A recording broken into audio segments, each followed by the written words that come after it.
And 8 years ago, on this stage, I was warning about the problems of social media.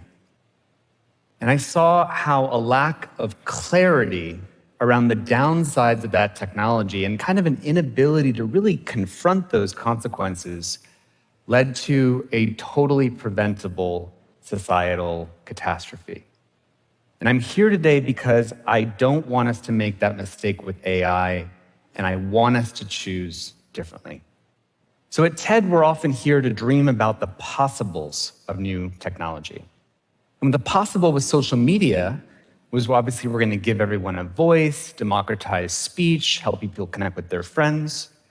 But we don't talk about the probable, what's actually likely to happen due to the incentives, and how the business models of maximizing engagement I saw 10 years ago would obviously lead to rewarding doom scrolling, more addiction, more distraction, and that resulted in the most anxious and depressed generation of our lifetime. Now, it was interesting watching kind of how this happened, because at first I saw people kind of doubt these consequences. We didn't really want to face it. Then we said, well, maybe this is just a new moral panic. Maybe this is just a reflexive fear of new technology. Then the data started rolling in, and then we said, well, this is just inevitable. This is just what happens when you connect people on the internet. But we had a chance to make a different choice about the business models of engagement. And had we made that choice 10 years ago, I want you to reimagine how different the world might have been if we had changed that incentive. So I'm here today because we're here to talk about AI. And AI dwarfs the power of all other technologies combined. Now, why is that? Because if you make an advance in, say, biotech, that doesn't advance energy and rocketry. But if you make an advance in rocketry, that doesn't advance biotech. But when you make an advance in intelligence, artificial intelligence that is generalized, intelligence is the basis for all scientific and technological progress. And so you get an explosion of scientific and technical capability. And that's why more money has gone into AI than any other technology.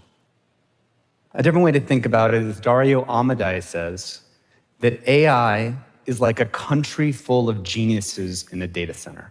So imagine there's a map and a new country shows up on the world stage, and it has 1 million Nobel Prize level geniuses in it. Except they don't eat, they don't sleep, they don't complain. They work at superhuman speed, and they'll work for less than minimum wage.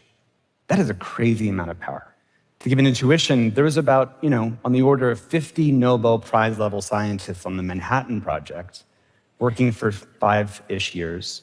And if that could lead to this, what could 1 million Nobel Prize level scientists create working 24/7 at superhuman speed?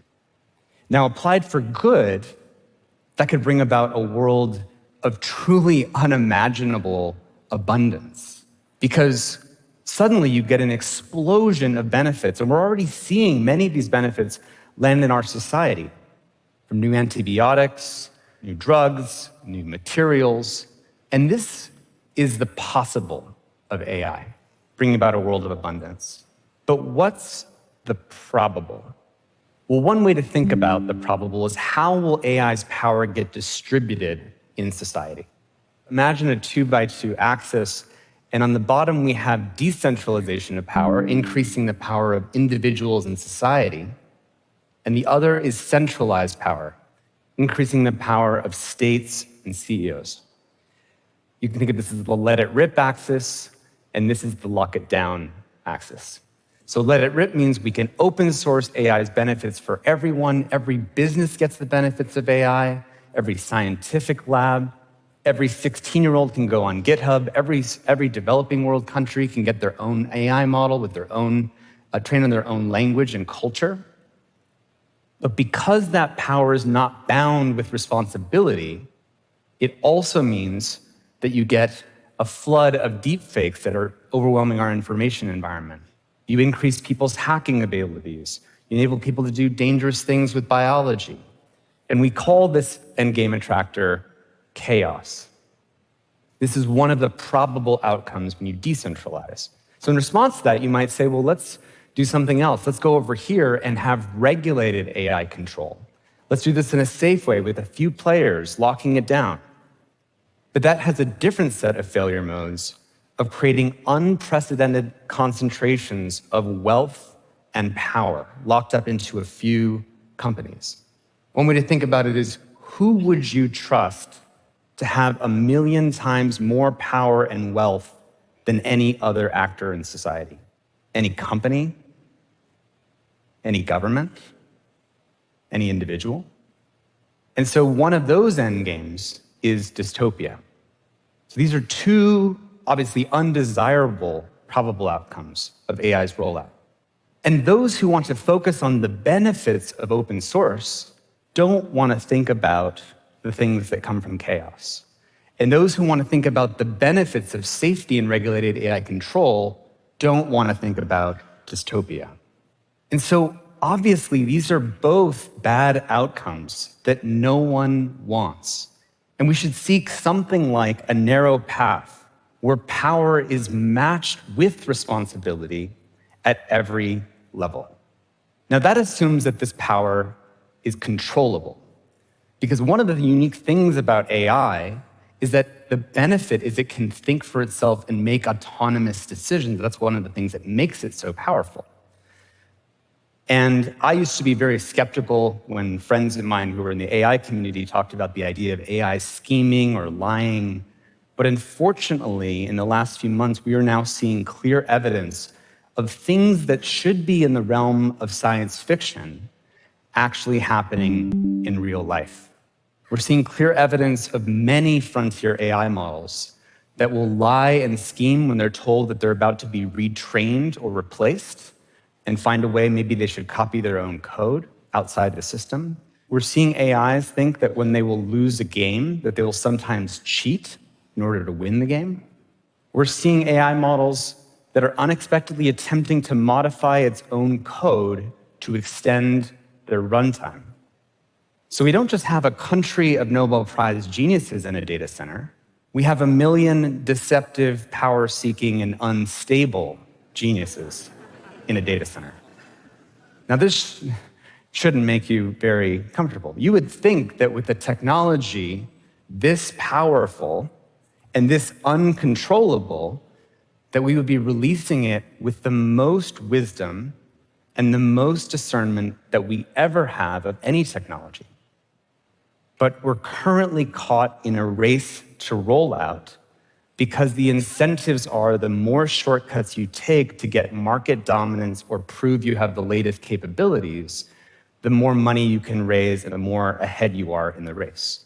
And we're seeing whistleblowers at AI companies forfeit millions of dollars of stock options in order to warn the public about what's at stake if we don't do something about it. Even DeepSeek's recent success was in part based on capabilities that it was optimizing for by not actually focusing on protecting people from certain downsides. So just to summarize, we're currently releasing the most powerful, inscrutable, uncontrollable technology we've ever invented that's already demonstrating behaviors of self-preservation and deception that we only saw in science fiction movies. We're releasing it faster than we've released any other technology in history, and with under the maximum incentive to cut corners on safety. And we're doing this so that we can get to utopia? There's a word for what we're doing right now. This is insane. This is insane. Now, how many people in this room feel comfortable with this outcome? How many of you feel uncomfortable with this outcome? I see almost everyone's hands up. do you think, just notice how you're feeling for a moment in your body. Do you think that if you're someone who's in China or in France or in the Middle East and you're part of building AI, that if you were exposed to the same set of facts, do you think you would feel any differently than anyone in this room? There's a universal human experience to something that is being threatened by the way that we're currently rolling this profound technology out into society. So if this is crazy, why are we doing it? Because people believe it's inevitable. But is the current way that we're rolling out AI actually inevitable? Like if literally no one on Earth wanted this to happen, would the laws of physics push the AI out into society? There's a critical difference between believing it's inevitable, which is a self-fulfilling prophecy that you're fatalistic, and standing from the place of it's really difficult to imagine how we would do something different. But it's really difficult opens up a whole new space of choice, then it's inevitable, the path that we're taking, not AI. And so the ability for us to choose something else starts by stepping outside the self-fulfilling prophecy of inevitability. So what would it take to choose another path? I think it would take two fundamental things. First is that we have to agree that the current path is unacceptable. And the second is that we have to commit to find another path in which we're still rolling out AI, but with different incentives that are more discerning, with foresight, and where power is matched with responsibility. So, thank you.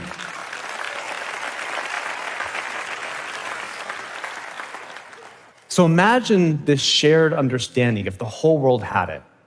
How different might that be? Well, first of all, let's imagine it goes away, and let's replace it with confusion about AI. Is it good? Is it bad? I don't know. It seems complicated.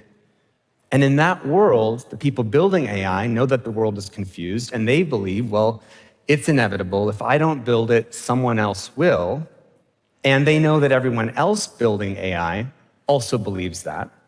And so what's the rational thing for them to do given those facts? Just to race as fast as possible. And meanwhile, to ignore the consequences of what might come from that, to look away from the downsides. But if you replace that confusion with global clarity that the current path is insane and that there is another path, and you take the denial of what we don't want to look at, and through witnessing that so clearly, we pop through the prophecy of self-fulfilling inevitability, and we realize that if everyone believes the default path is insane, the rational choice is to coordinate to find another path. And so clarity creates agency. If we can be crystal clear, we can choose another path, just as we could have with social media. And in the past, in the face of seemingly inevitable arms races, the race to do nuclear testing, once we got clear about the downside risks of nuclear tests and the world understood the science of that, we created the Nuclear Test Ban Treaty. And a lot of people worked hard to create infrastructure like this to prevent that. You could have said it was inevitable that germline editing, to edit human genomes and to have super soldiers and designer babies would set off an arms race between nations.